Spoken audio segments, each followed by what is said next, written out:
নিমাই নিম গাছের তলায় জন্মগ্রহণ করেছিল বলে নিমাই নাম রেখেছে তা নয়, তার কারণ আছে। কারণ কি জানো? মহাপ্রভু কত নাম্বার ছেলে বলো তুমি? তাহলে এবার বলবো। মহাপ্রভু ছিল 8 নাম্বার। তার আগে অতগুলো ছেলে মারা গিয়ে একটা ছেলে বেঁচে ছিল বিশ্বরূপ। তখনকার দিনে মা বাবারা বলতো একটা ছেলে আবার ছেলে, তাই 8 নাম্বারে জন্ম হয়েছিল মহাপ্রভু। কেন নিম গাছের তলায় বসেছিল জানো? ভূতের হাওয়া বা খারাপ হাওয়া লেগে বাচ্চাগুলো মারা যাচ্ছিল জন্মের পরে পরে। নিম তো তেতো ফল, তাই নিম গাছের হাওয়া তেতো, তাহলে ভূত পেট নিয়ে আসবে না।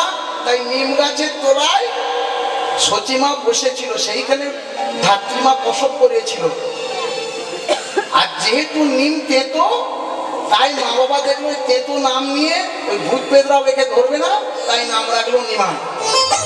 হঠাৎ করে বলছিল নিম গাছের তলায় জন্ম হয়েছিল বলে নিমাই নাম রেখেছে। ওর গালটায় মার চলছে।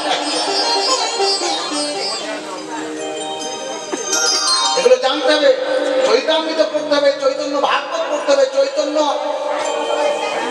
মঙ্গল পড়তে হবে, তবে এগুলো জানা যাবে।